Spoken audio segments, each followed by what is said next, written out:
चीन की गीदड़ भभकी के बीच पहली बार अमेरिका ने ताइवान को आधुनिक हथियारों से लैस करने की कवायद तेज कर दी। पश्चिमी मीडिया के मुताबिक इसके लिए जल्द ही अमेरिकी संसद में एक बिल पर वोटिंग होगी।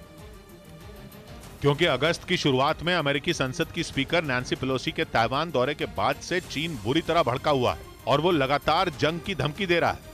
ऐसे में अमेरिका का मानना है कि हमले से पहले अगर ताइवान को हथियारों से लैस नहीं किया गया तो उसे बचाना मुश्किल हो जाएगा। इसीलिए अमेरिका की संसद में ताइवान पॉलिसी एक्ट बिल पेश किया गया, जिसे मंजूरी मिलने के बाद ताइवान को $450 करोड़ यानी भारतीय रुपयों में करीब 36,000 करोड़ के हथियार और दूसरी सैन्य मदद देने का रास्ता साफ हो जाएगा। साथ ही अमेरिका ताइवान को हथियार खरीदने के लिए $200 करोड़ मतलब भारतीय रुपयों में करीब 16,000 करोड़ का लोन भी दे सकेगा। और अगर यह बिल पास हो गया तो ताइवान के खिलाफ किसी भी तरह के मिलिट्री ऑपरेशन के लिए चीन को भारी कीमत चुकानी पड़ेगी, क्योंकि इसके तहत जंग छेड़ने पर अमेरिका को उस पर सख्त प्रतिबंध लगाने। ये लगभग 80 एकड़ में सहजन के पत्तों को उगाते हैं। 100 ग्राम इन पत्तों के पाउडर को लगभग 600 से 800 तक के भाव में आराम से बेच देते हैं। आपको भी शुरू करना है तो अभी डाउनलोड कीजिए फ्रीडम ऐप को। का अधिकार भी मिल जाएगा। मतलब ये कि ताइवान के मुद्दे पर अमेरिका यूक्रेन जैसी गलती नहीं दोहराना चाहता, जहां रूस के हमले के बाद आधुनिक हथियारों की सप्लाई करने में उसे लंबा इंतजार करना पड़ा।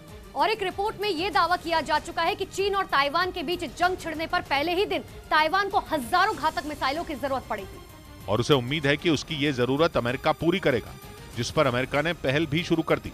वहीं ताइवान की मदद के लिए तैयार किए इस बिल पर वोटिंग की खबर ने ही चीन के होश उड़ा दिए और अमेरिका में चीन के राजदूत ने इसे वन चाइना पॉलिसी का उल्लंघन बताने में देर नहीं लगाई, जिसके तहत अमेरिका के आधिकारिक तौर पर ताइवान के साथ राजनयिक संबंध नहीं है।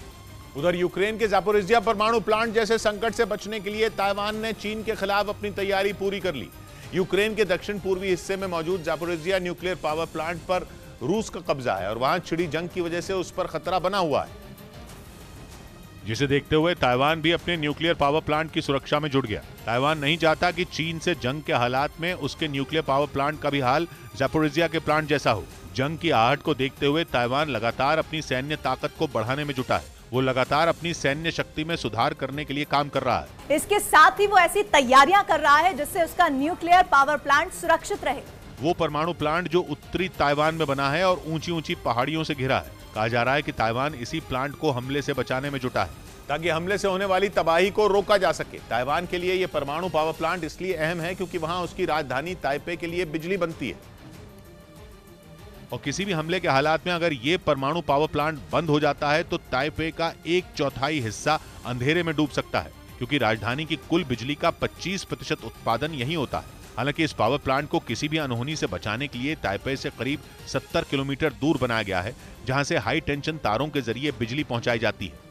हर न्यूक्लियर पावर प्लांट की तरह इसकी दीवारें भी स्टील, लोहे और मजबूत कंक्रीट की बनी हैं, लेकिन उसे हवाई सुरक्षा देने के लिए इस पावर प्लांट के इर्द गिर्द 2 एयर डिफेंस सिस्टम लगाए गए हैं, ताकि अगर चीन अपनी हवाई सीमाओं को लांघकर ताइवान में हमला करने के इरादे से आगे बढ़े तो वो उसका बाल भी बांका न कर पाए। माना जा रहा है कि इसी काम में ये दोनों एयर डिफेंस सिस्टम आएंगे, जो ताइवान के इस पावर प्लांट को 70 किलोमीटर तक ड्रोन, लड़ाकू हेलीकॉप्टरों और जंग में इस्तेमाल आने वाले विमानों से सुरक्षा दे सकेंगे।